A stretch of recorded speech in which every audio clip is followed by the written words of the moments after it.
Ah, there we go. All right. Grrrr.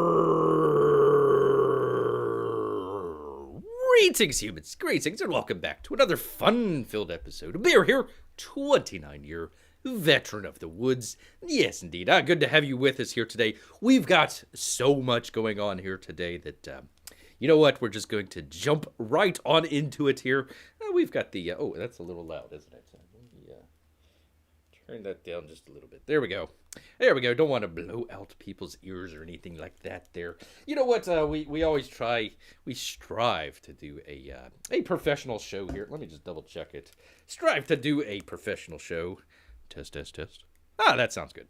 Yeah, I'll turn it down just a touch. Strive to do a professional show. We won't be doing that today, unfortunately, but soon in the future. Well, maybe not soon, but eventually, at some point, maybe it will get there. All right. Well, anyways, we've got, man, oh man, we've got so much going on here.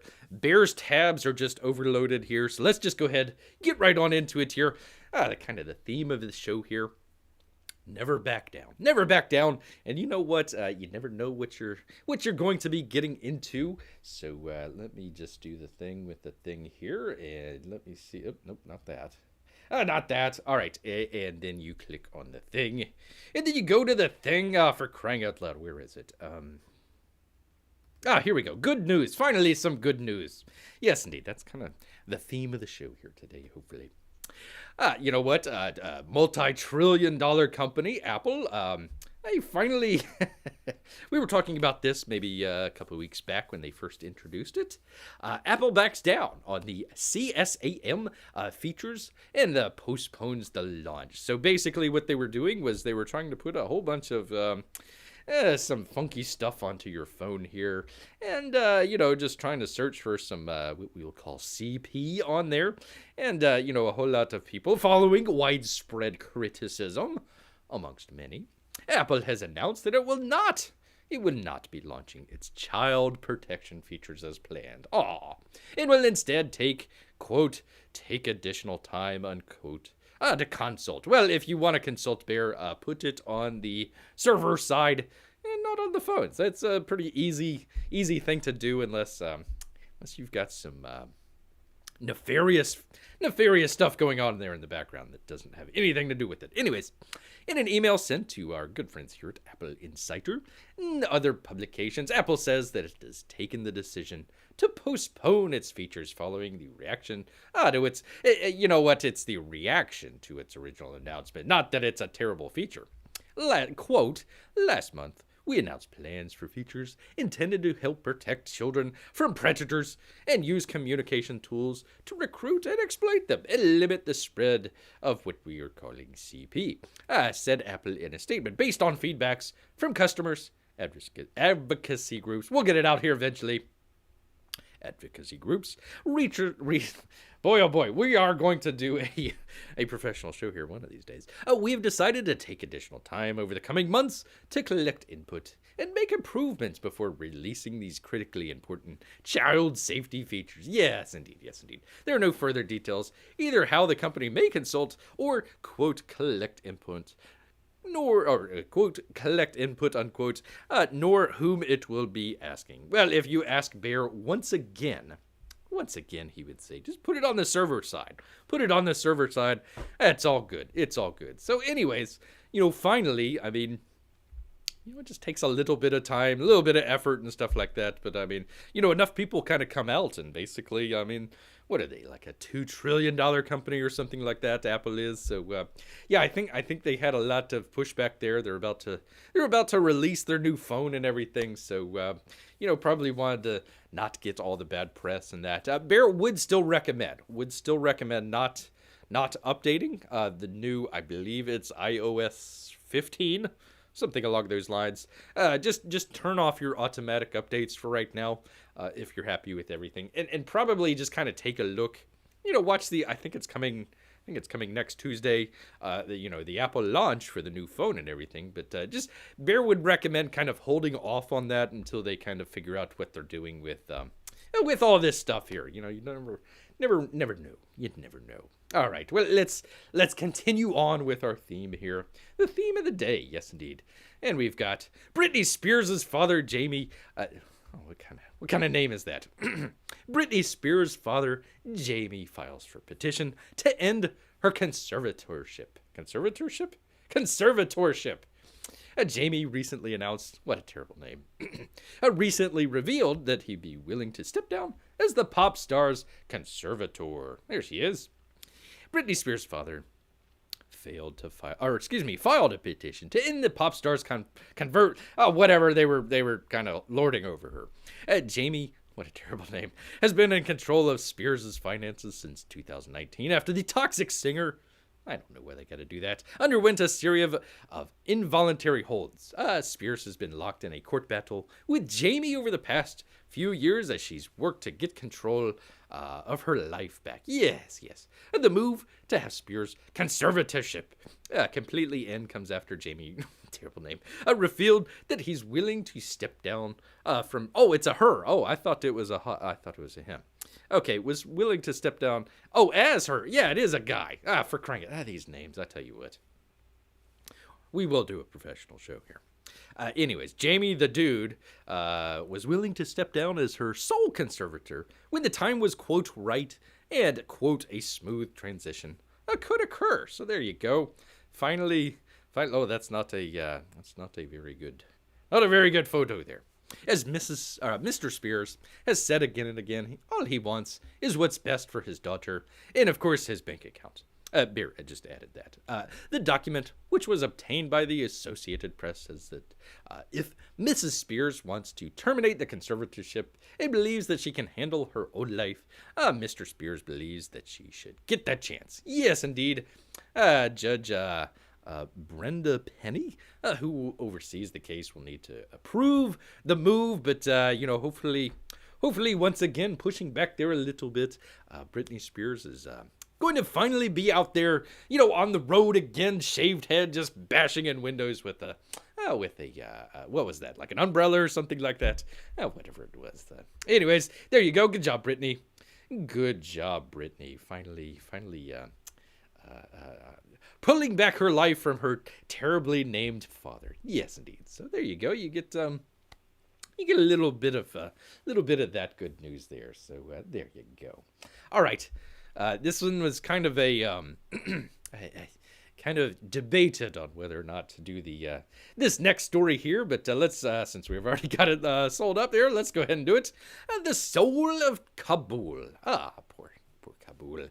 The Taliban are great and future rulers there. The Taliban paint over murals with victory slogans. Who would have thought? Who would have thought? There's a gentleman there. He's painting it over with some of the nice murals there. It says man paints over murals on a concrete wall in Kabul with the message reading, for an Islamic system and independence, you have to go through tests and stay patient. Yes, indeed. About 20 years or so. That would do. And do for about 20 years.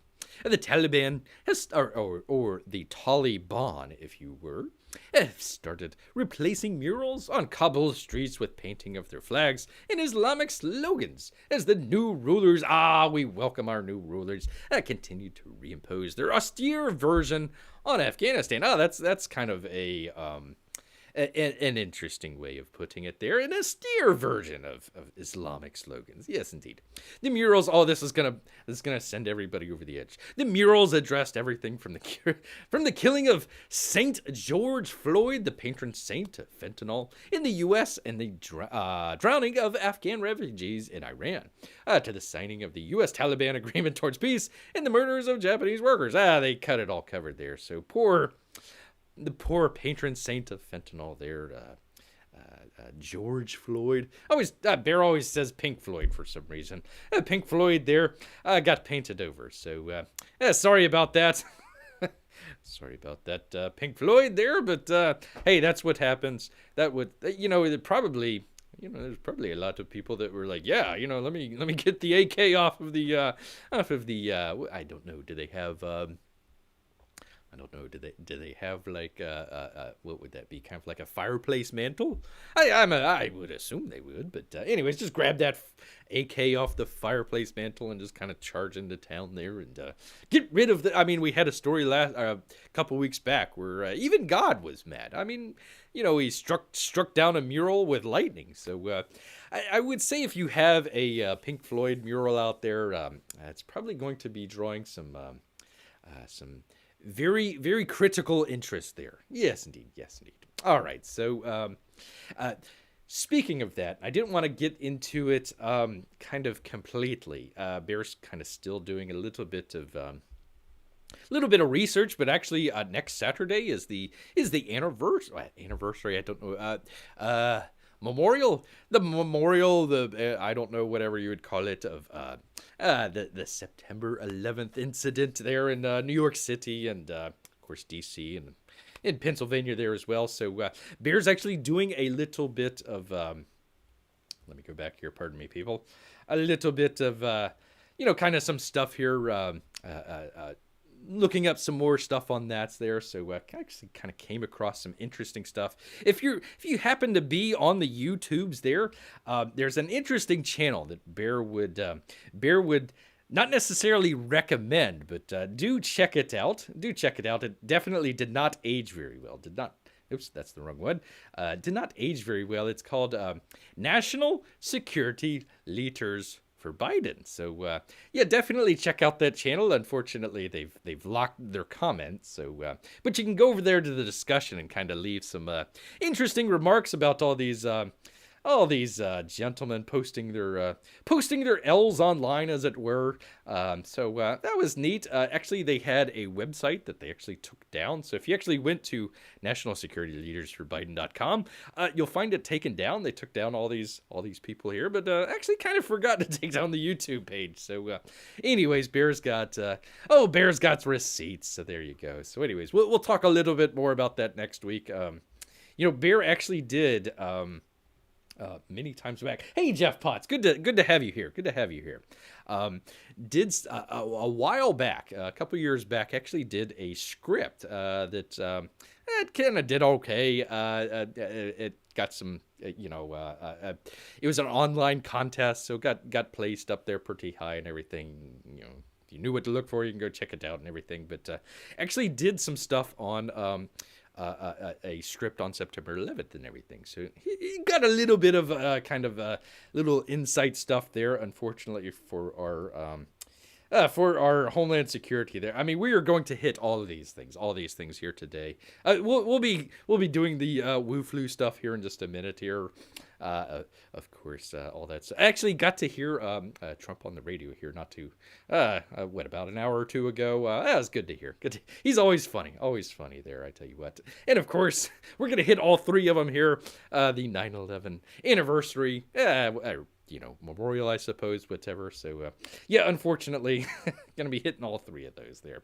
But let's get back to the stuff that we wanted to talk about here. Let me find it here real quick. Because I've got to figure out what he's doing here. I tell you what. One of these days, we will do a professional show. But first, here it is. I've got to. Boy. Bear with Bear. Beer. Oh, did I not? Oh, shoot. I did not put those into. I didn't put that into OBS. Oh, for crying out loud. I hate OBS. Oh, OBS sometimes. Let's see. Did I? Yeah, I didn't do it. Okay. Bear. Let me see. Could I do a display capture? No. For some reason it won't. Why won't it do the display capture? All right. Well, bear with Bear for just a moment here I need to put in some of the stuff here. We're going to be talking about, what was it called? Terror in the Trenches? From Von Klaus. He's got a new book. Oops, the name is already in use. Okay, Trench. He's got a new book coming out, and we're going to be talking a little bit about that. Let me get it on here. Just bear with Bear. There we go. And now I've got to scale it, of course, because it wouldn't be OBS without it being unscaled for Bear here, as he does this live. live and national in front of everybody here. Just taking the time.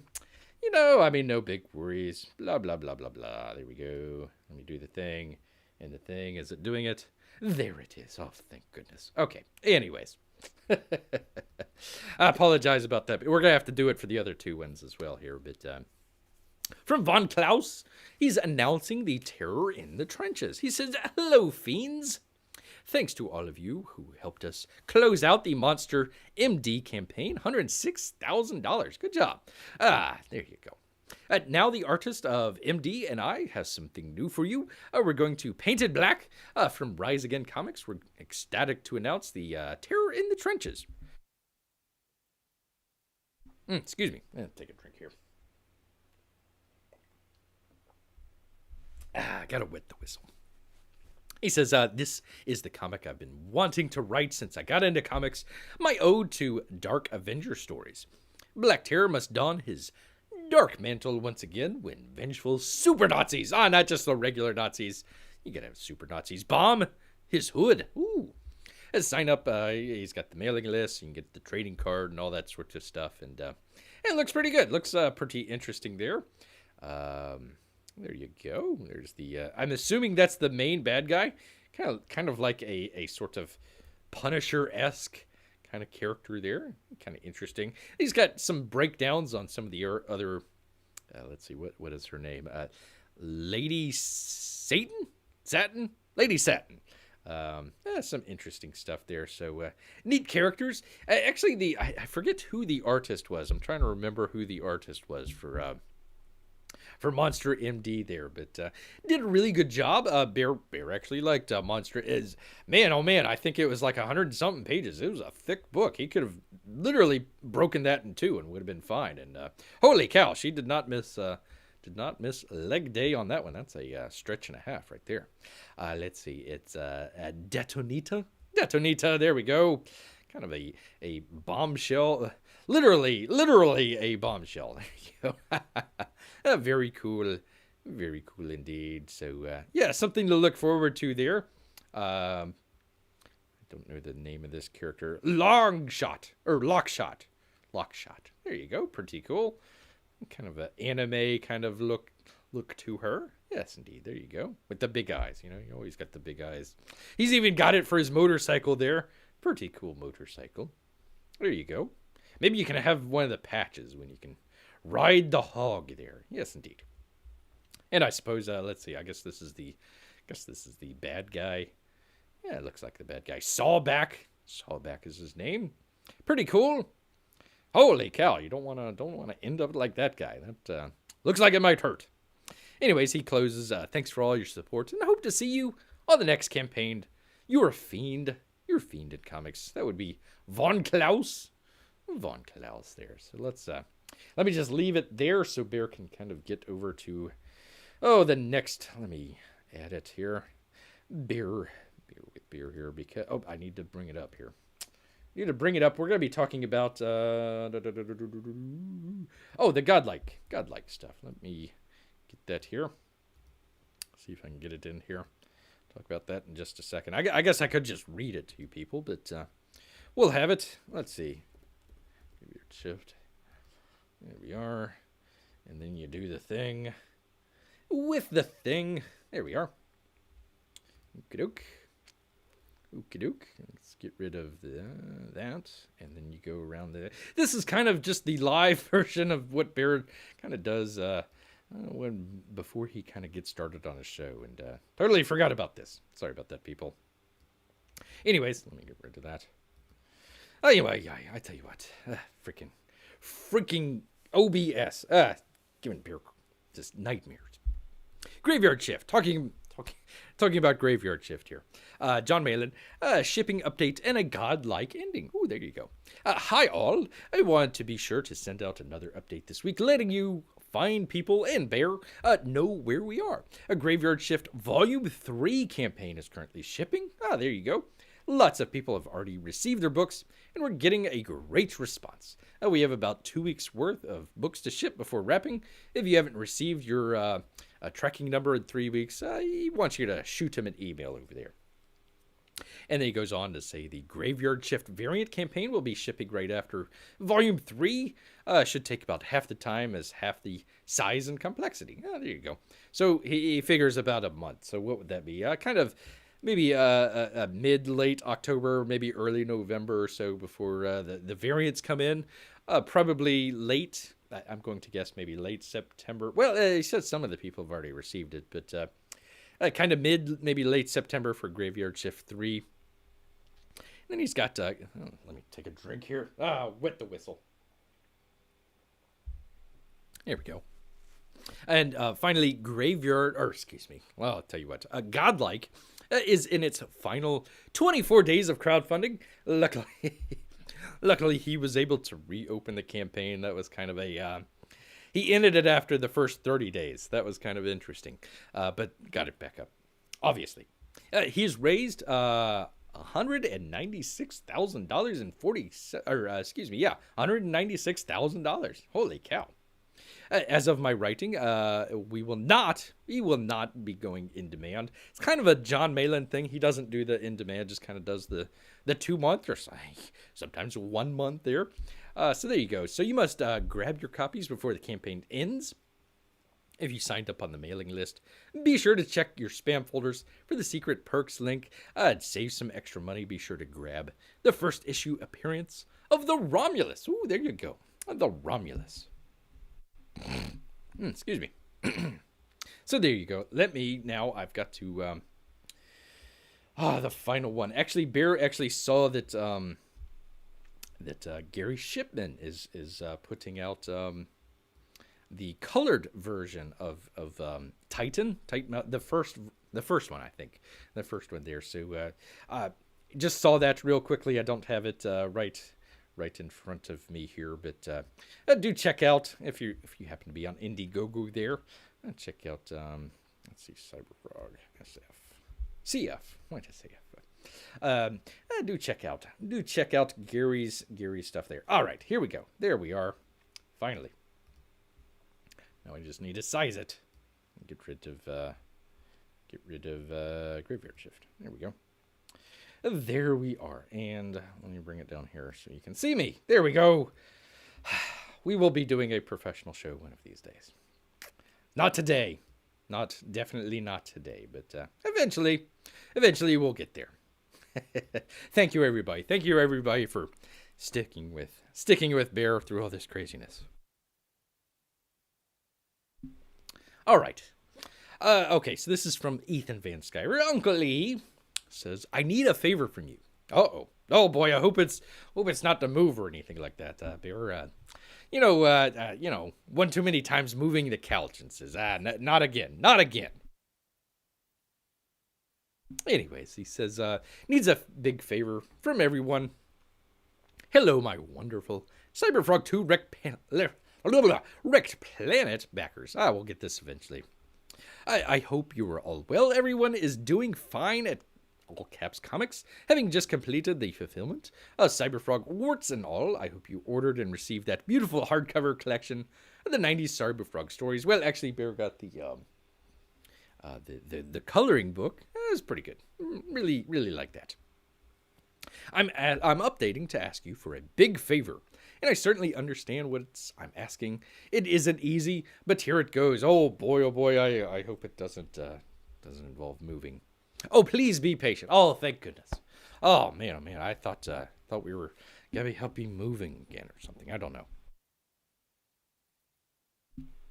He goes on, he says, Cyberfrog 2 Wrecked Planet consumes my days, and I'm deeply invested in finishing this project without sacrificing story beats and bringing you in complete form without losing quality. And then he kind of brings, some of the, Bear was trying to get he tried to get individual pages, but you can see it's all together here. And some of it kind of blends to their stuff. Not sure if it's intentionally cut off or if that's just the way that it's formatted, but anyways, he's showing some pages off here. Nice coloring from Kyle Ritter. Not really sure what's happening in this guy. Looks pretty painful. Looks really painful, in fact. I tell you what. So anyways, he's got some pages up here. kind of wish he would have released this maybe in a PDF or something like that, so people. And it happened with the first campaign. He kind of released, I think it was the first chapter. Actually, the best part of the book was the first chapter. So released that to kind of, kind of tide over some people there for a little while. Anyways, look, like right here where it's got the same page and everything, same, yeah. Like this got repeated or something. But anyways, he's got some pages up here showing. Some of them are still in black and white, but looks like most of them are in color and everything. Some pretty neat stuff here. Really detailed, really great stuff. I mean, nothing to complain about. Not really sure about this angle here on Cyberfrog sitting down in the chair. That's kind of an odd angle there, but there you go. Kind of an Al Bundy looking angle there. Anyways, it's showing off, I don't know, 15, 20 pages maybe? Thereabouts or so. He says the last few pages aren't being previewed because of spoilers, but he's kind of showing the progress so far. Some of this stuff Bear's seen before. I remember this shot right here in a previous update, and I think one or two of the other ones as well. So has seen some of this stuff before, but he's kind of putting it all together and everything. So it looks pretty good.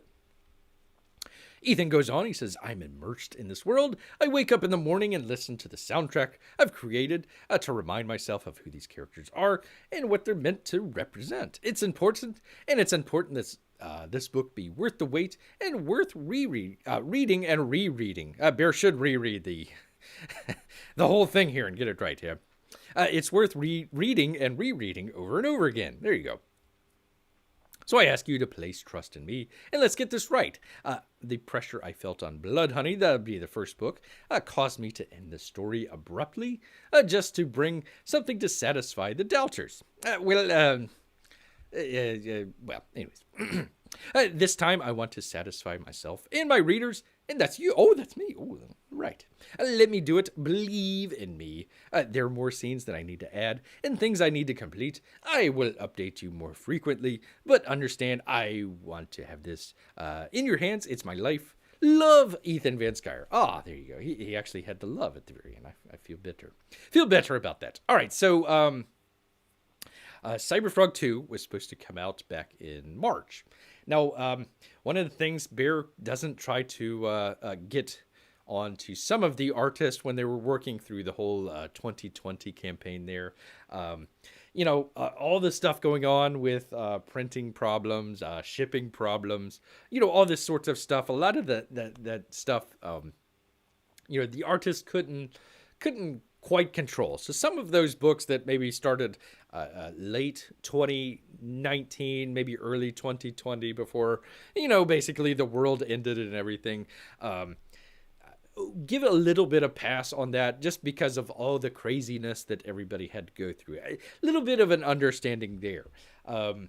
Having said that, it will probably be, if Uncle E is asking for time, probably going to be at least 6 months here. I'm just gonna take that as a guess. Probably about 6 months or so. So you're figuring by the time it gets in your hands, it would have been about 2 years. It launched in March of 2019. So if you're getting your book in March of 2021, it's going to be 2 years. It's going to be 2 years before you get to read the second version of that. Let me just kind of put that up on some of the beautiful stuff here. Let me see if I can kind of.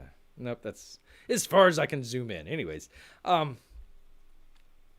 it's kind of a disappointment. On one hand, Cyberfrog 1 ended very abruptly. And that was probably due to a little bit of the pressure that everybody was kind of, hey, where's the book? Where's the book? Even Bear got in, although he was talking about the ashcan versions. Basically what happened, Cyberfrog 1 was released. They had a option on there for ashcans. So if you got I think it was the 1998 ashcan, you waited. Gosh, I forget, 4 or 5, 6 months, something like that. So a lot of people got their book before, others did. So that kind of put a little bit of kind of sour taste in Bear's mouth. But I on one way, Bear can kind of understand you want to kind of finish your story. On the other hand, you really need to kind of get that stuff out, or just another way, if it's going to be very detailed and it's going to take a lot of time, tell people, because again, he kind of goes back to what was his comment on here. Let me find it here. I don't want to get it wrong. Don't want to get it wrong here. Pardon me. Yeah, well, he does say backers. He does say backers here. Yeah, so you kind of figure if Bear's kind of heard some people say that you're getting, if you get it through Indiegogo or something like that, it is a kind of a pre-release, or what would be the better way to put it? Kind of a the early version of it, rather than it going through like the stores, or it being packaged into a, like he has that collection of Cyberfrog stories there, being packaged all into one. So you kind of, the thought is you're getting a what do they call that, the pre-sale, the pre-buy, or whatever.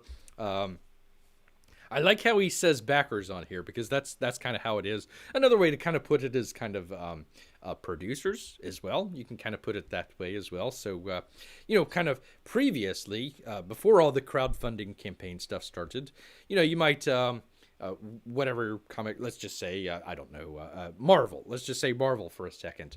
You're working at Marvel, you've got your couple people that are, producing the comic, and, it might be 3 people, 5 people, 10 people, something like that. Usually there's like the big person, and then kind of the smaller persons as well. But, you got to keep everybody happy there. You got to, make sure that you're in contact with, all the people that are paying the bills and all that sort of stuff. So you got to keep them happy, listen to what they're saying and all that sort of stuff. You go over to crowdfunding, and you still have basically the same similar concept of it being a sort of producer type situation there, but the risk is kind of spread out there. So you have instead of somebody putting up, I'm just going to pull out a number here, $5,000, $10,000, whatever, to make the comic book, you have maybe people putting in $25, $30 or something like that to put out the comic. Just because they're putting in $25 or $30 doesn't mean that they are less deserving of information, or just friendly reminders like this and stuff.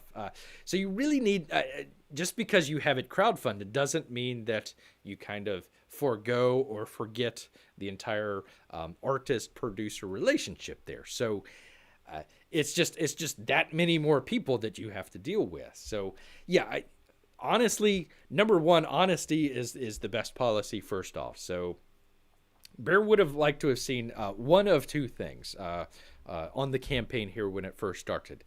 Either go way beyond what you think it's going to take. Ethan thought that it was going to be out by March of 2020, this year. And that was what, 6 months ago, 5 months ago, something like that. So yeah, it's taken a lot longer than it was supposed to take, number one. And number two, it's going to take even longer than where we are right now.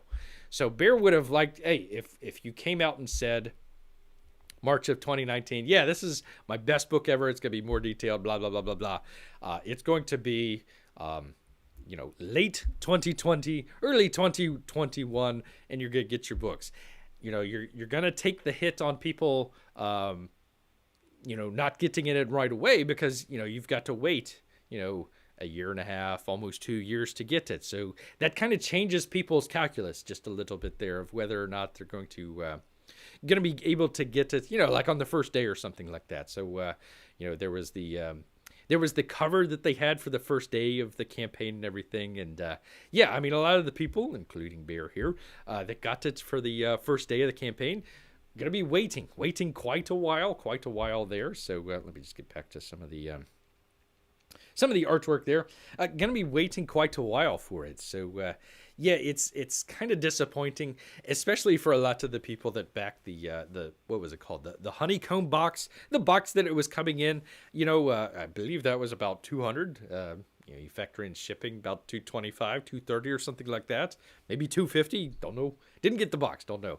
They're going to be waiting for however long. A year and a half, 2 years long. So it doesn't. Probably the best way for Ethan to do this would maybe to do it as maybe chapters. There was, Bear thinks, 3 chapters in the first book, probably 3, maybe 4 chapters in this book as well. Maybe just release it chapter by chapter. So maybe just every 6 months or so, just release a, I don't know, 20, 25 page book here. And that wouldn't be too hard to do. I mean, you figure, of course, Ethan, I'm just going to say panels. I'm not even going to say pages.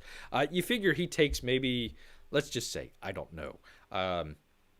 Let's just say a week. Let's just say a week to do a panel or something like that. So, 4 weeks, you might have a complete page there. So, yeah, so that might be 20 weeks there. You might want to be able to cut that down just a little bit there. But yeah, maybe something like that. Maybe cut it down a little bit and just kind of release it in kind of episodes or chapters there. And then maybe at the very end, kind of compile everything together or something like that. Or maybe at the beginning of like the book here, if you're just getting the first chapter, maybe there could be something in there where you're an early backer, so maybe you could get either a discount or something like that on the full complete book there. The other way to do it, probably the best way to do it, and Bear would kind of recommend this to a lot of the artists out there that have the very detailed stuff in there that takes quite a while to do and everything.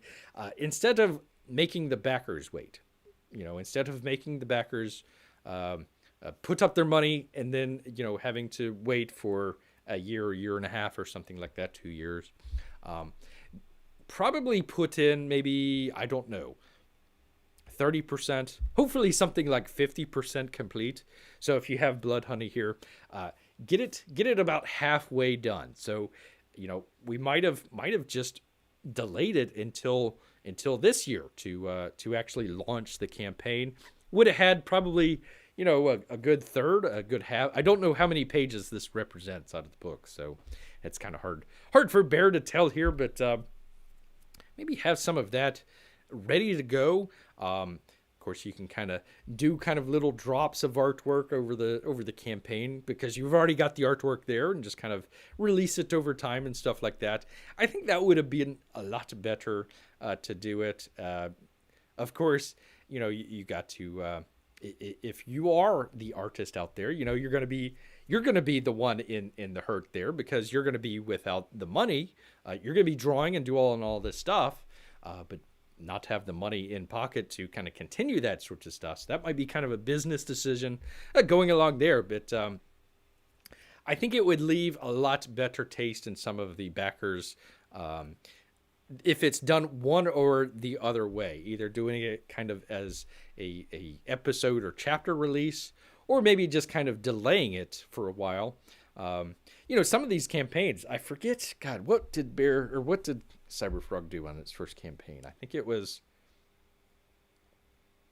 I don't recall if it reached $1 million. It might have came close. Nothing against Uncle Lee here.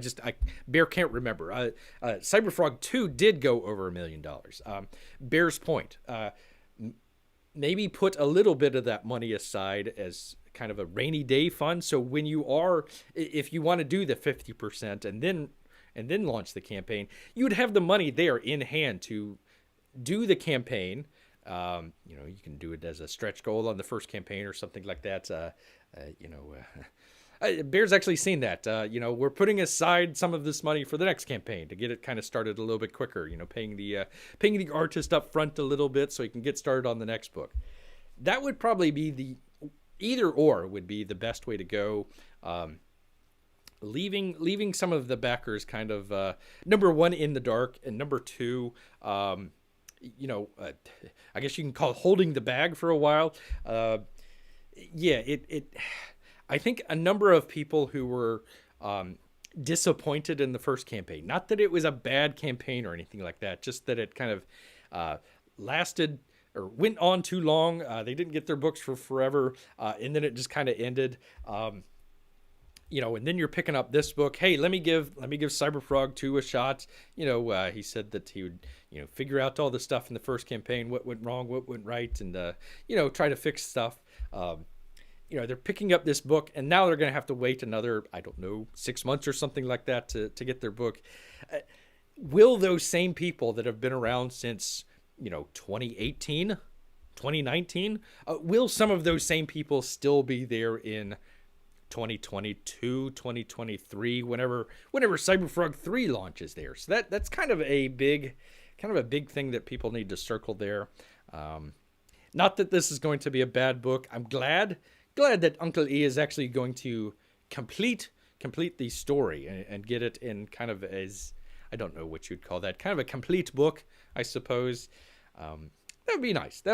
But again, at the same time, it kind of it's just taking way too long for just one issue. If this is kind of a trilogy, you're probably going to wait until, gosh, I don't know, 2025, 2026 until you can finally complete the Cyberfrog collection there. So, yeah, that's kind of a downer there.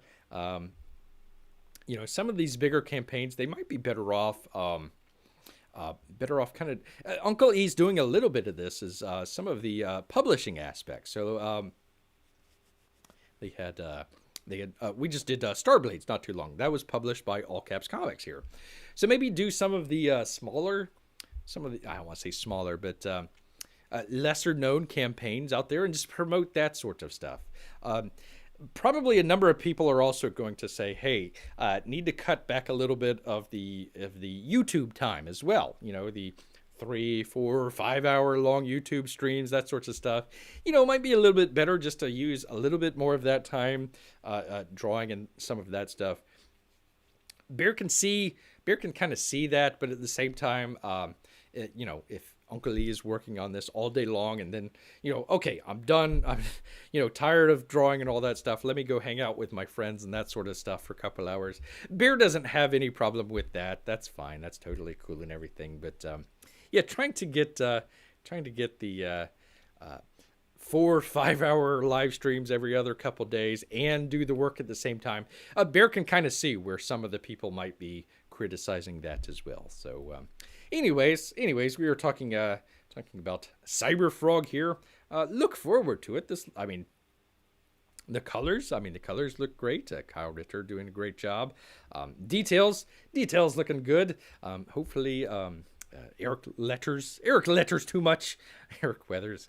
Hopefully he'll be able to do some of this, because you're not seeing a whole lot of dialogue boxes or any of that sorts of stuff. So. It's hard. I kind of wish that he would have given a progress report. Is this like 50% done? Is it 80% done? Is it, we just waiting on a couple pages here? He kind of didn't really kind of specify any of that stuff. So, anyways, let's. I was gonna go back to the chat there, but nobody's in chat, so there we go. I've stunned everybody with my brilliance. And it happens. It happens all the time. All right, let me go back to OBS. OBS here, because man, oh man, did we have a whole bunch of stuff here for every couple shows or something like that. Bear always tries to let me get rid of this. Bear with Bear for just a second. Get rid of that. Get rid of that. And get rid of that. Wish I could chew bubblegum and walk at the same time, but Bear cannot. But anyways, wanted to kind of we were talking a little bit about some of the woo flu situation stuff there, and one of the things that Bear always tries to do is not present a problem and then let's all just wallow in our anger and all this other stuff. Actually, kind of wants to present solutions for people so they can number one, have something to look forward to, and number two, it's not always down and doom and gloom and all that sorts of stuff. So, kind of like with the beer, get a drink here. Kind of like with the Apple stuff that we were talking about just a moment ago there. You want to be able to say, okay, this is bad, but this is how you kind of can kind of what do the kids say these days? Affect change. There we go. So, anyways, trying to figure out again with not necessarily hesitant, as they call it, or anti or anything like that, just trying to provide people the information and say, hey, go to your doctor, figure out all that sorts of stuff. And between you and your doctor, that's something you guys need to figure out. It's not something that bears recommending or anything like that. So anyways, it's nice to see some stories like this. There we go. A California church that refused to close for the Wu flu gets $800,000 from the state and county to settle their suit. So there you go. There you go. I like this one as well. LA County has already spent almost $1 million on legal fees prior to the settlement. So they were just losing money hand over fist to this church that basically held services and says we're protected by our First Amendment right. We're going to hold our services here, and state officials, you can't do anything about it. Go pound sand. I think they were denied service or something like that, so they were suing, or the state was suing them. Bear forgets which, but anyways, we'll get into it here. The state of California and Los Angeles County are each paying $400,000 to end litigation by Grace Community Church, alleging that Wu flu restrictions on in-person worship infringed on its constitutional right of religious freedom. There you go. So there you go. Something to look forward to. The County Board of Supervisors approved its share of settlement on the Tuesday meeting, bringing the total it has spent on the litigation to $1.35 million. Was it worth it, Board of Supervisors? Was it worth it? The City News Service reports, this is actually the Just for News site. The settlement money is coming out of its public health budget.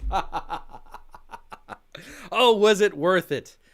Was it worth it, Board of Supervisors? So now, instead of helping people with your public health budget, you were paying a church that you were trying to close, and then you lost the suit because it went against their constitution rights to religious freedom. Was it worth it? Was it worth it? So there you go. It's announced the total win. There you go. It's pretty good there. I'm not going to read the whole thing here. Just looking through this, Grace Community Church sought to overturn the injunction earlier this year, citing not one, but two U.S. Supreme Court decisions that allowed churches and synagogues to continue holding their indoor service subject to attendance limits. Well, actually, I would say nuts to the attendance limits as well. MacArthur vigorously disputed the claims that his service were causing the spread of the Wu flu. In a court declaration filed in April, he said that a handful of congregants had been hospitalized or died from the Wu flu, but that they were not attending service because of their high-risk medical condition. Well, there you go. If you've got it, stay home. Don't infect people. And if you're not symptomatic there, go right ahead. Enjoy your church there. Enjoy your church. All right, so that's one. That's one. Bear actually likes. Look at all these beautiful tabs here. Yes, indeed. Yes, indeed. All right, let me grab some here.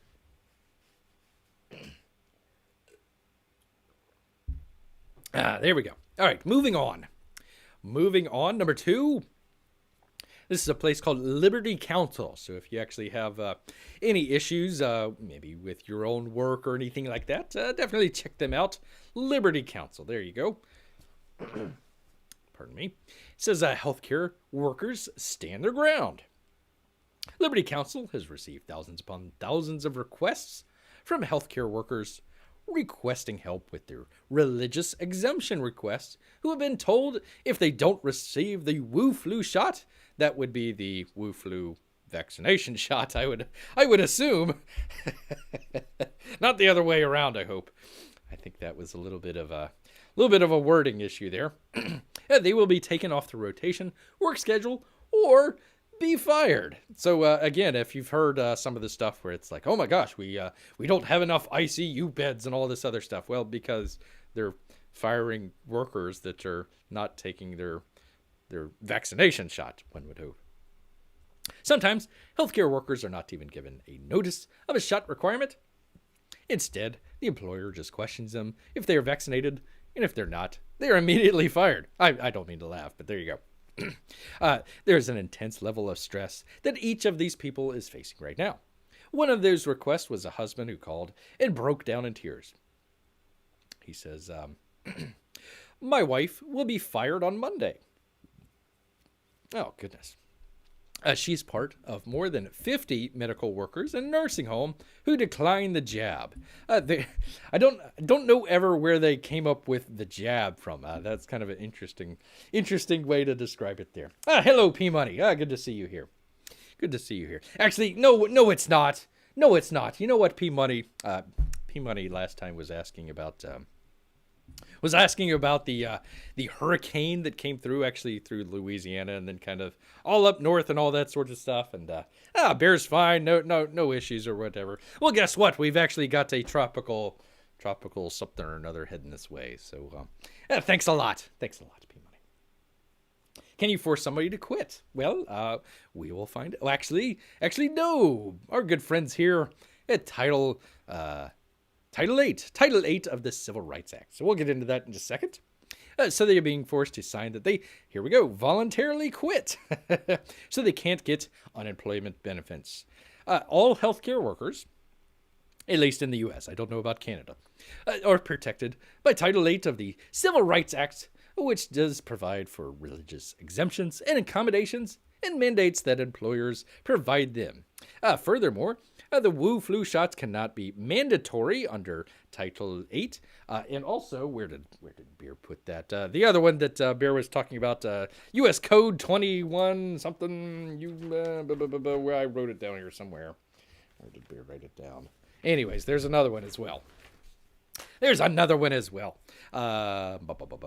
general, employee vaccine religious exemption request must be accommodated. Must be accommodated where a reasonable accommodation exists without undue hardship to the employer.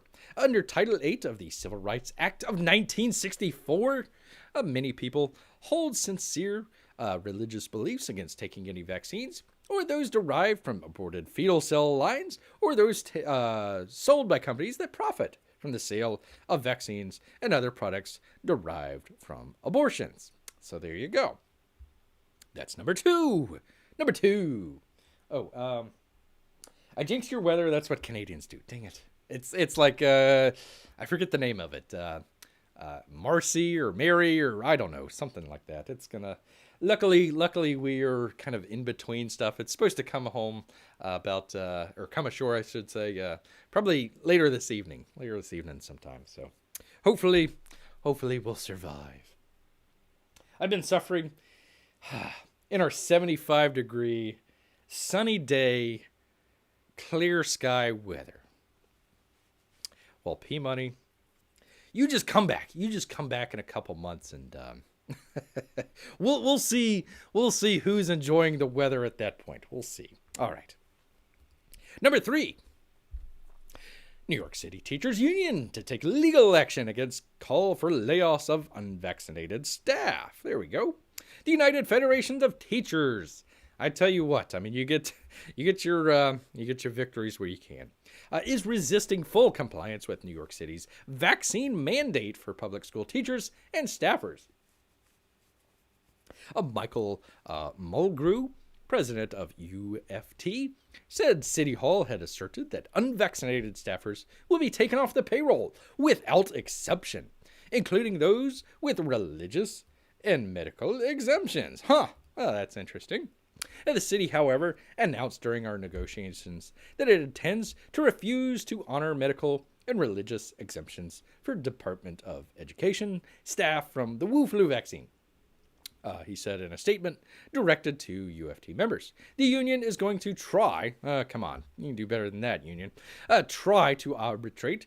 He states that staff with medical issues can stay on the payroll until their sick days are exhausted and then go on unpaid leave, while staff with religious objections would immediately go on unpaid leave. In both cases, those leave would lose not only their pay, but also their health insurance. Oh, that's what you want to do for people that go out there, teach the kids and everything, and got some maybe religious objections, maybe I'm sick or something like that, and getting the old jab wouldn't be the best time right now.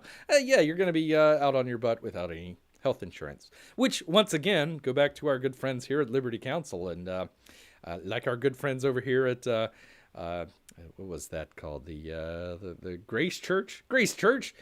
Just sue the ever-loving crap out of the LA County. So there you go. You know what? I mean, I tell you what, if you're in New York City and you're seeing all that stuff that LA's doing, it's like, come on, man. Anyways, with the first day of school fast approaching, we are frustrated, as you are, with the mayor's perpetually last-minute announcements and late planning. It's a feature, not a bug. We assure you that we're working to get as many answers for you about this upcoming school year as soon as possible, and we'll be keeping you informed via email about the latest developments and updates on safety, instructional plans, and more. Well, just sue the crap out of Mayor DeCami over there. There you go. So at least, I mean, hey, not very friendly with the teachers union here, but hey, we've got to take our victories where we can. Got to take them where we can. All right, continuing on, and wonder why here.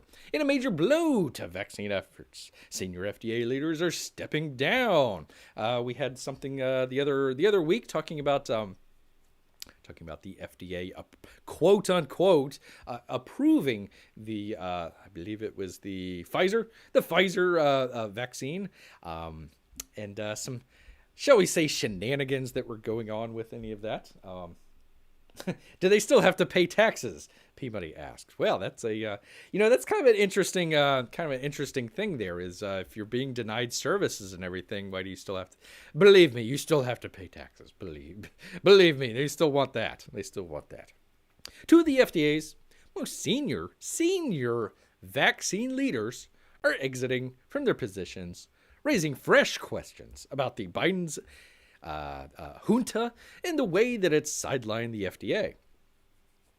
Marian Grrrrr, this lovely young lady here, director of the FDA's Office of Vaccines and Research and Review, probably a very important position there if you're trying to figure out if a vaccine is approved or, if it's effective, that sort of thing. A 32-year veteran of the agency will leave at the end of October. And the OVRR Deputy Director, Phil Kals, who's been at the FDA for more than a decade, will leave in November. Well, they're cleaning house there.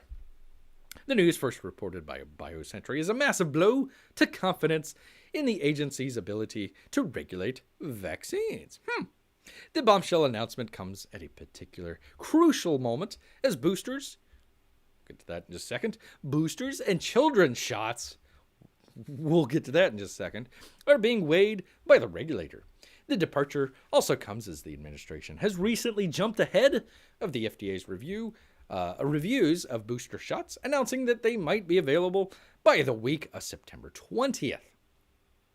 A former senior FDA leader told Endpoints, that's the place that we're getting this from, that they are departing because they're, let's quote this here, frustrated that the CDC and ACIP committee are involved in decisions that they think should be up to the FDA. Again, we're talking about it being approved, and we can kind of see right here, we've got a little bit of a kind of a hand on the scale there. The former FDAer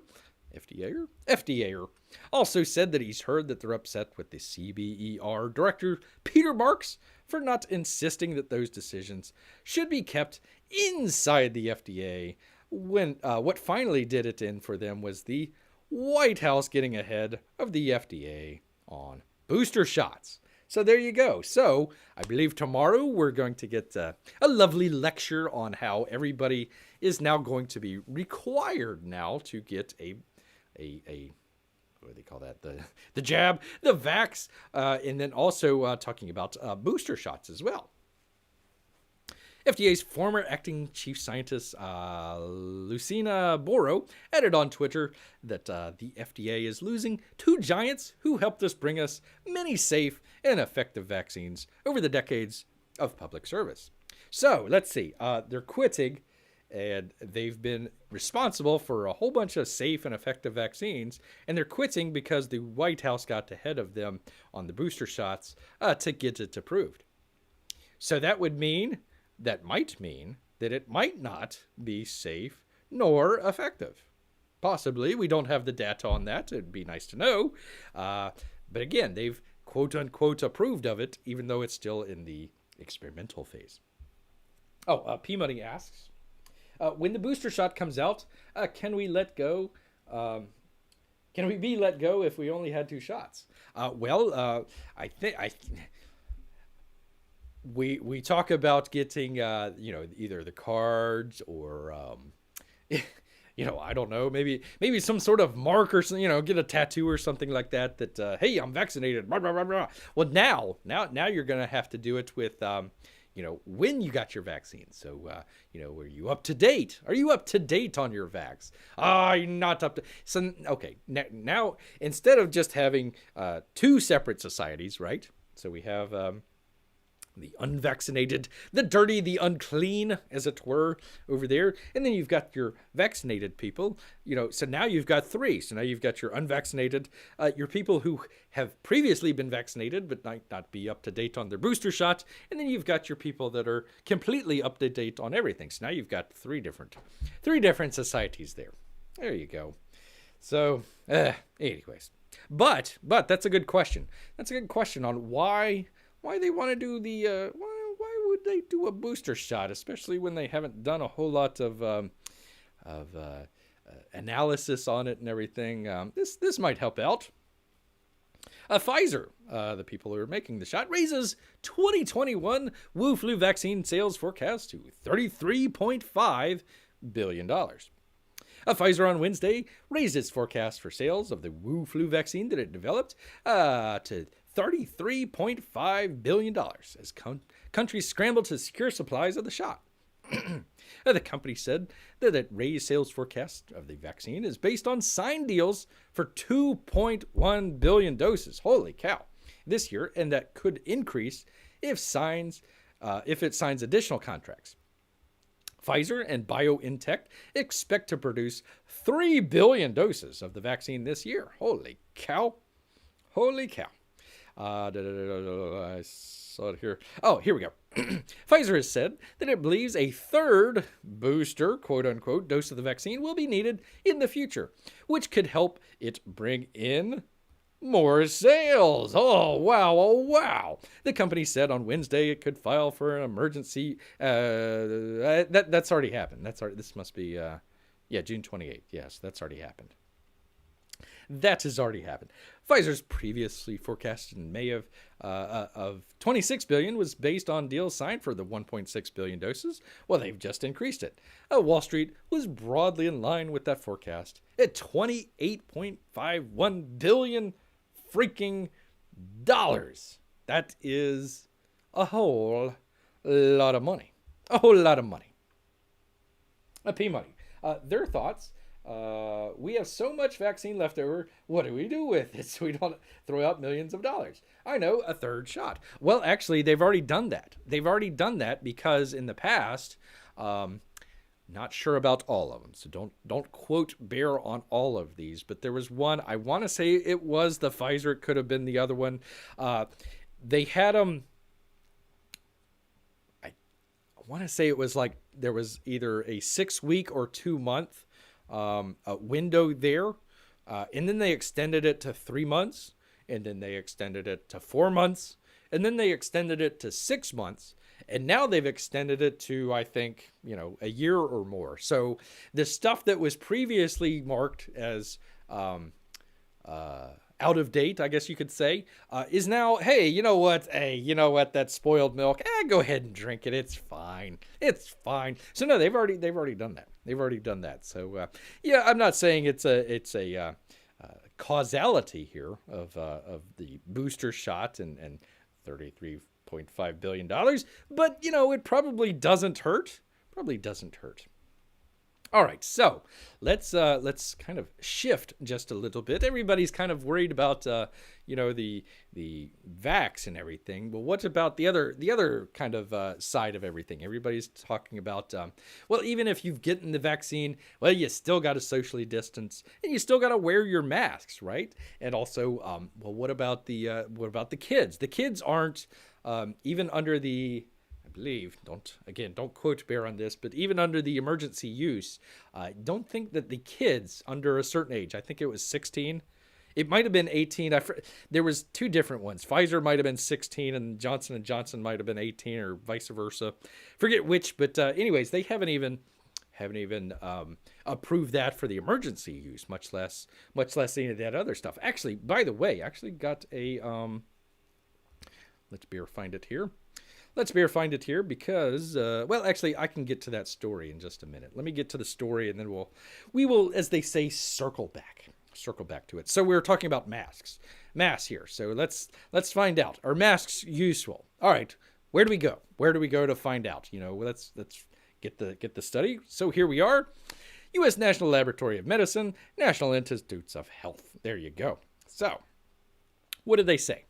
They did this study here, is a mask that covers the mouth and nose, free from undesirable side effects in everyday use, and free from potential hazards. Well, has anybody brought this to any major news organizations or anything like that? Probably not. Probably not. We gotta dig deep here. That's what Bear does here. That's what Bear does. Basically, it just kind of goes into it. They're talking about mask-induced exhaustion syndrome, or MISE. We objectified evaluation evidence. Man, oh man, that's a scientific term. Objectified evaluation evidence changed in respiratory physiology. We'll get it. Of mask wearers with significant correlation to an O2 drop and fatigue. A clustered co-occurrence of respiratory impairment and O2 drop. N95, they're using the N95 masks, which are the really well-fitting. These are the ones that if you do have to go into a public space and you are worried about all the situations, you want to wear the mask, you want to get the right mask to do, get the N95 mask. Not the KN95. That's the Chinese made one. You want to get the N95 mask. But it basically, well, it'll show you here. CO2 rise, O2 drop. They're talking about mask and headache. Respiratory impairment, temperature rise and moisture by wearing a mask there. So this is a really, detailed study. That's a nice little picture there, the N95 mask. It shows you, the breathing resistance and the dead space volume. You're increasing your CO2 and you're decreasing your O2 there. But let's go down to the conclusions here because Bear doesn't have all day to talk about this. Let me go down. Oh, there's another good one there. So it just kind of breaks it down here. With the effects, you've got breathing resistance, dead space, temperature, humidity, bacterial, viral, fungal contamination within the mask, especially if you're reusing it quite a bit, respiratory impairment, the heart rate, blood pressure. Let's just go ahead and go all the way down to, let me find it here. Bear with Bear. Sorry if we've got to scroll through some of the stuff. I'm trying to find the conclusion. The conclusion, come on. Conclusion, here we go. A recent study of the Wu flu showed that both a significant lower infectivity and significantly lower case of mortality than previously assumed. And we'll get to that in just a second. It could be calculated that the median correlated infection fatality rate, basically, are you going to die from it, was 0, let's get this right, 0.10%. So it's not even I mean, not even. It's statistically there, but man, it's pretty low. In locations with a lower than average global Wu flu population mortality rate. In early October 2020, the WHO also publicly announced that projections show that Wu flu to be fatal for approximately 0.14% of those who become ill, compared to the 0.10% for endemic influenza. So basically, your regular flu, it's going to kill, you know, only 0.1%. And with the Wu flu, it's 0.14%. So that's it. That's it. Okay, so they were trying to figure out what are the mast-induced exhaustion syndrome and what changes that they find. What did they find? And they've got it all listed out here. I'm not going to go through everything here. Just kind of want to bring the conclusion to everybody. Let's see. It says, with typical changes and symptoms that are often observed in combinations such as increased in breathing dead space volume, increased in breathing resistance, increased in blood carbon dioxide, decrease in blood oxygen saturation, increase in heart rate, increase in blood pressure, decrease in cardiopulmonary, we'll get that, capacity, increase in respiratory rate, shortness of breath and difficulty breathing, dizziness, feeling hot and clammy, decreased ability to concentrate, decreased ability to think. You would think that that might be something that they would look at for the kids out there. We'll get to the percentages in just a second, but if you're in a classroom, they're forcing the kids to wear the masks. Well, if they're wearing masks, they're not going to be able to concentrate. They're not going to be able to think. They're going to be drowsy. Decrease in empathy, impaired skin barrier function, itching, acne. You don't want to have that in school.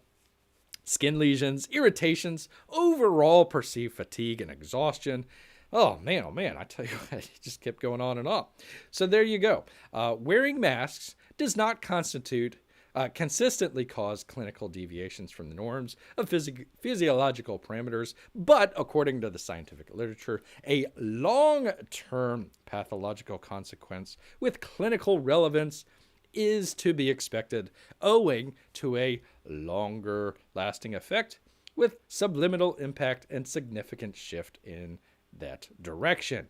So basically what they're saying is, yeah, you can wear the masks. It might not be super effective, but the results out of it, especially if you're wearing it, I don't know how often the kids are in school these days, but 6 to 8 hours a day, day after day after day, you're going to have a lot of these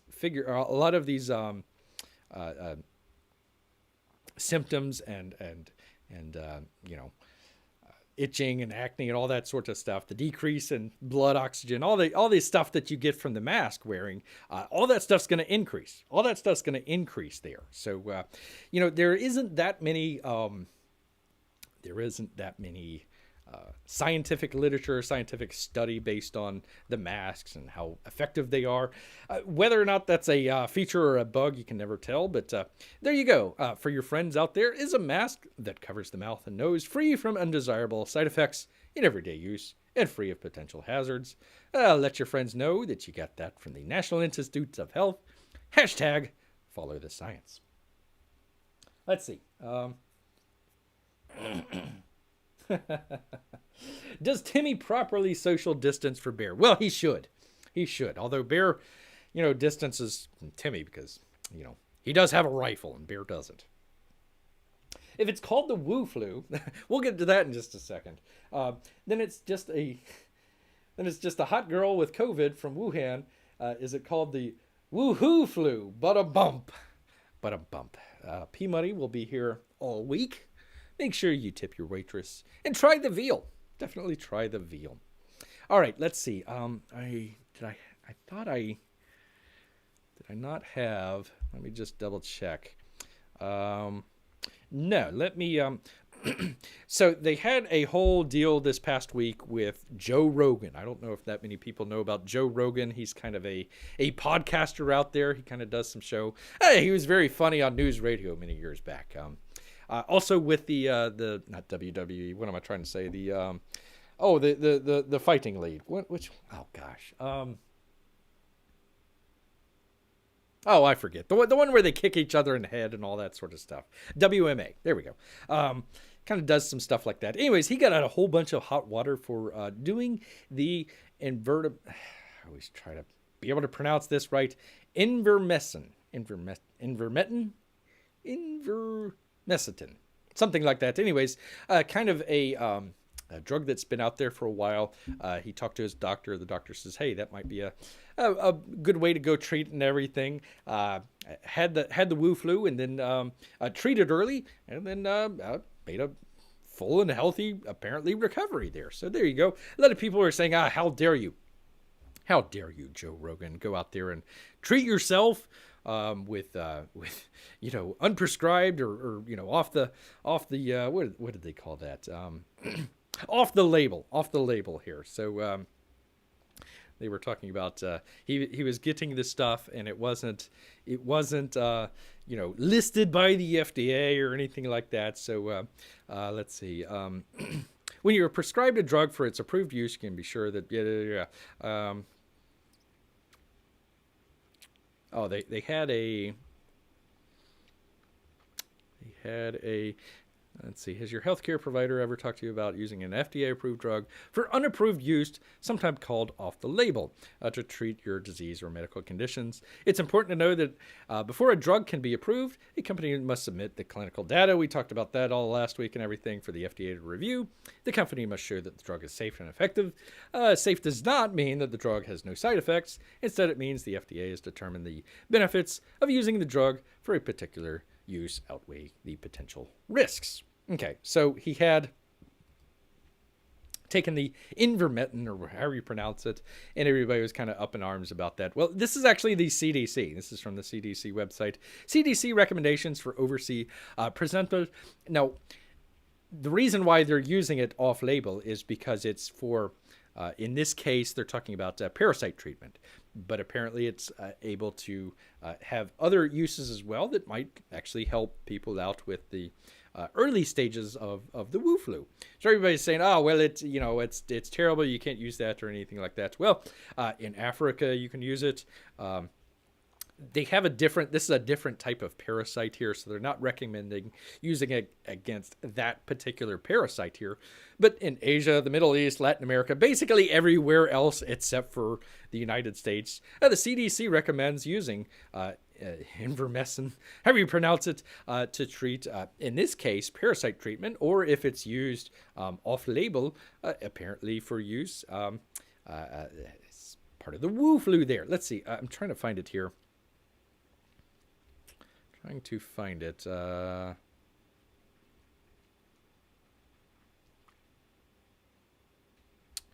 gosh, I lost it. Or maybe I can't find it. I don't know. Sorry, people. I'm trying to read through this stuff without giving people the wrong impression here.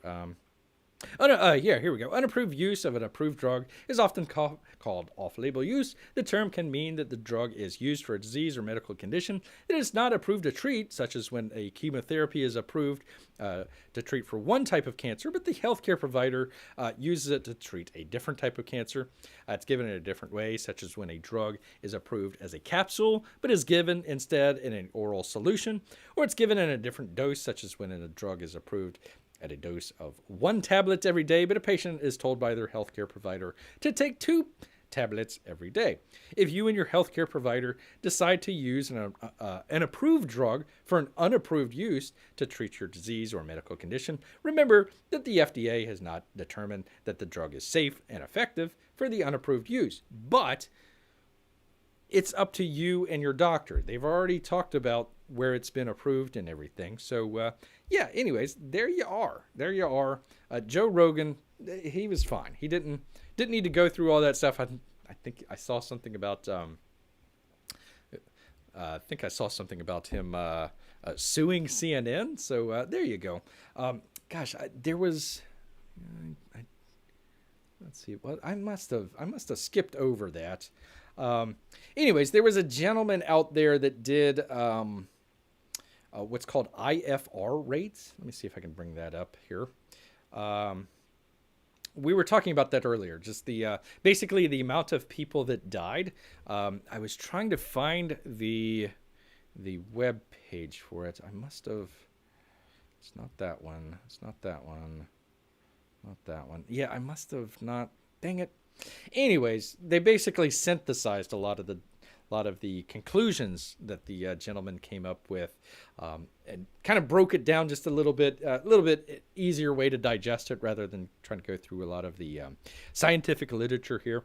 So we're looking at the what's called the IFR, basically your death rate. Okay, so this is for the Wu flu. Ages 0 to 19, 0.0027% of unfortunately, children or young adults there have passed away. But their survival rate is 99.9973%. Okay? 99.99.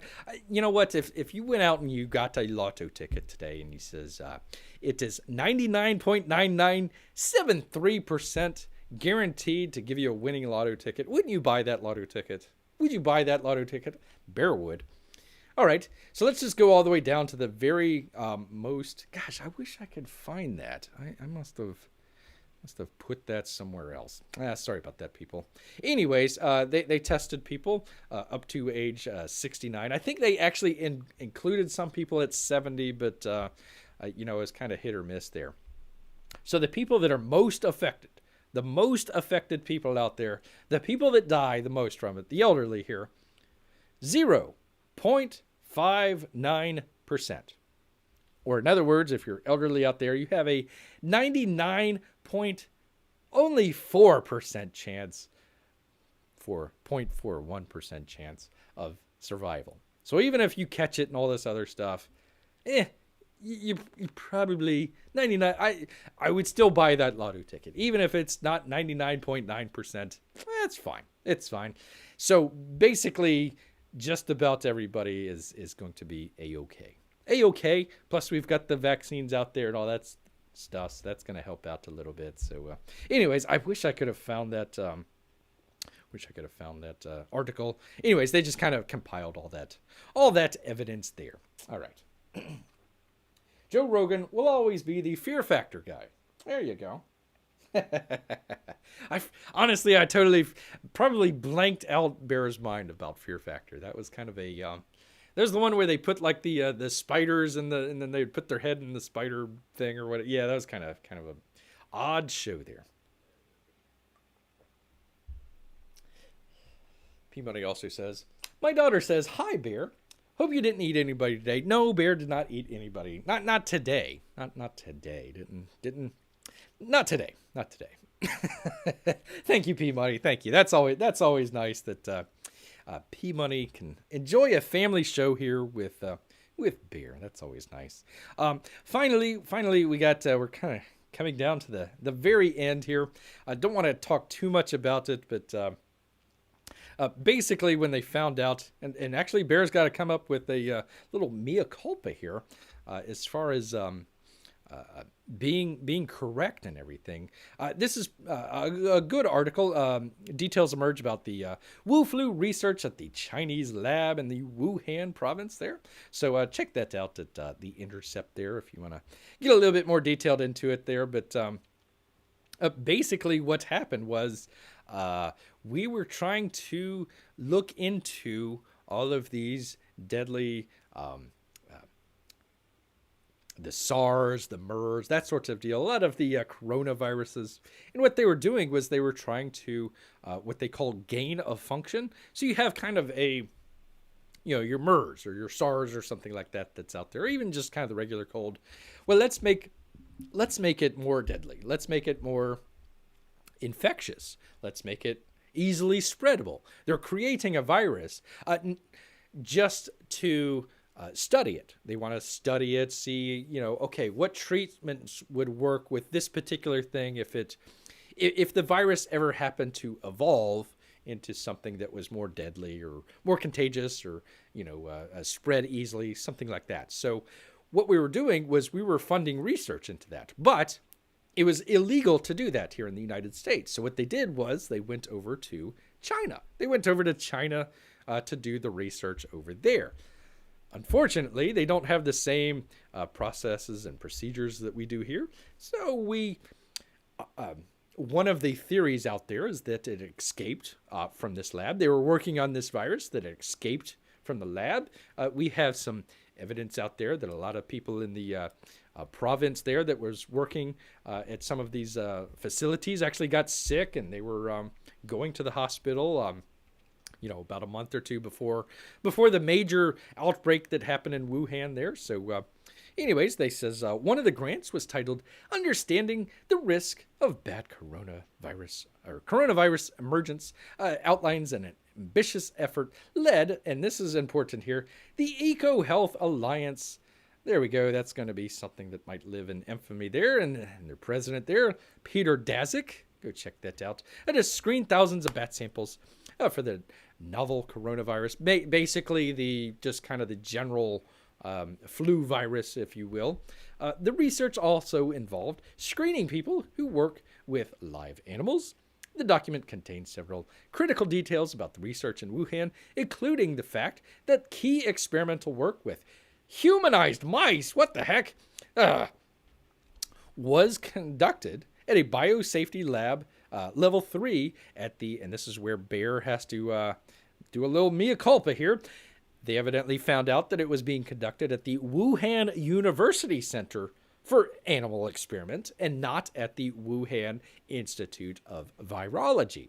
A lot of people were training their thoughts and training, okay, let's take a look at the Institute of Virology. Apparently, we were actually funding it at the other experimental lab there in Wuhan. It just happened to be the different one. So you have a lot of people who say, well, it wasn't the actual one. Well, yeah, but it was right across the street.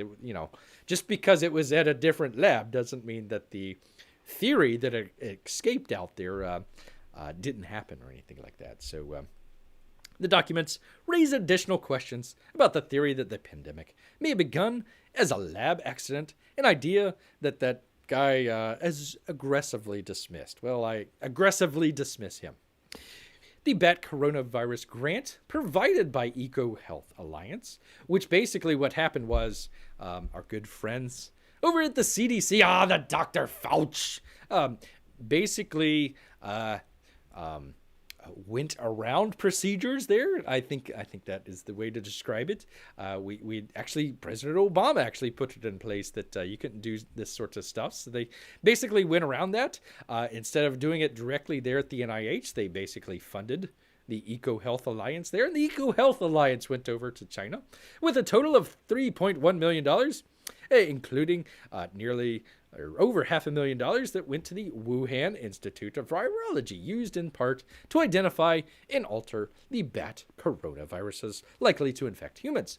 So, we are told by everybody that it came out from a wet market, that the Chinese, for whatever reason, I don't know why, are eating bats.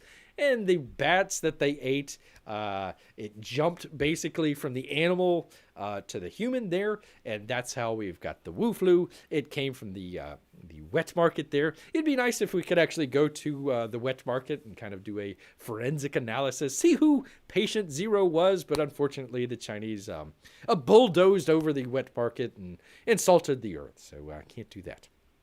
Even before the pandemic, many scientists were concerned about the potential dangers associated with such experiments. The grant proposal acknowledges some of these dangers and says fieldwork involves the highest risks of exposure to SARS and other coronaviruses while working in the caves with high bat density overhead and the potential for fecal dust to be inhaled. Anyway, so they were working in the caves to go find the bats and then take the bat viruses and change them out just a little bit and see what would happen. And one of the theories is that it might have actually escaped. Elena Chain, the molecular biologist at the Broad Institute, I would love to go to the Broad Institute, said that the documents show that the Eco Health Alliance has reason to take the lab leak theory seriously. She says, in this proposal, they actually point out that they know how risky the work is. They keep talking about people potentially getting bitten, and they keep records of everyone who got bitten. Chan says, does EcoHealth Alliance have those records? And if not, how can they possibly rule out a research-related accident? So there you go. There you go. We get a little bit more information each and every day and try to break that down for everybody here. So anyways, it's only half a meal, Jeff. It's only half a meal. Bear is reduced to eating people. Ew. And he says, don't eat Mike Miller. You'll just be hungry in a half an hour later.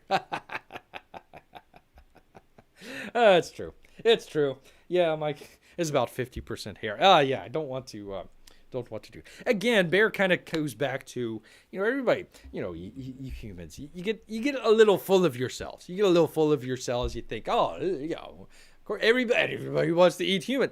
No, listen. Okay, here's how it goes. All right, it goes garbage. No, actually, no. It goes salmon. Okay, salmon, most delicious. Then garbage. Okay, and then a little bit farther down the list there is human. So I mean, if you put 3 right in front of Bear, you had your salmon, you had your garbage, and your people.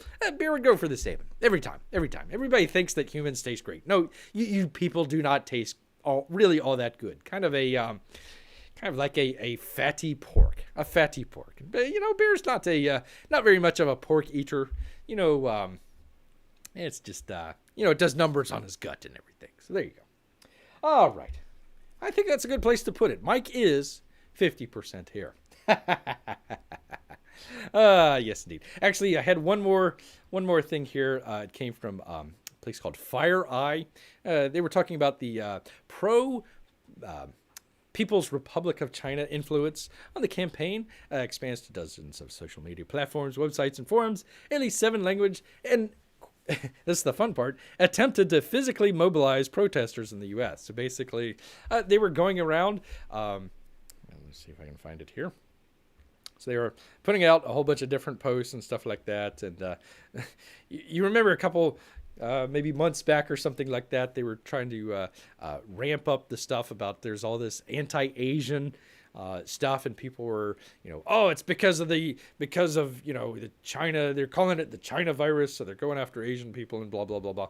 Well, no, actually, part of that actually kind of came from the CCP here, where they're putting out a whole bunch of different stuff out of a whole bunch of different accounts here, and, kind of, what would you call that? Pushing the narrative, I suppose. So, anyways, something to check out if you got the time. A place called Fire Eye. They do a lot of cybersecurity stuff there. So they kind of keep an eye on a lot of that stuff there. They've got all this fake accounts. There it goes. So you can kind of see the shut your mouth. Don't make fake news about Wu Flu. I love the shut your mouth. Like that. That just sounds Chinese to me. Shut your mouth. Shut your mouth. Anyway, so do check that out. Do check that out. Some interesting and fun stuff there. So, anyways, I think that's probably a good place to kind of leave it there. Do appreciate, Bear always appreciates the longtime viewers and people coming back, and we still try to do a professional show here, so he does really do appreciate you guys kind of showing out. But also gotta say, any of the new people kind of showing up, we do appreciate you guys as well. I mean, it's not always that easy finding new channels and kind of fitting right in and all that sort of stuff. So, this is a little bit of a different channel. We talk a little bit about Comicsgate stuff. We talk a little bit about the Wu Flu stuff, because that's out there in the news today. So, anyways, if you like, or actually if you don't like any of that stuff, hey, leave Bear a comment in the comment section below, and he'll definitely read that and check it out. So, anyways, thank you very much. Thank you very much to Jeff Potts. Thank you very much to P Money. Thank you very much to everybody else out there. All the lurkers out there are just kind of lurking by. So, hey, if they do the Drawn and Quartered show tonight, and actually it sounds like we've got our first rain band moving in. So hopefully Bear's internet will stay up here. But hope to see you guys on the Drawn and Quartered show. And until next time, we do this Wednesdays and Saturdays, usually about 8 o'clock or maybe a couple minutes afterwards. So, hey, make sure you check us out then. All right. Until then, people, Bear's going to head back into these rainy woods. Yes, indeed. So until next time, people. Grrrr. Grrrr. Grrrr. There we go.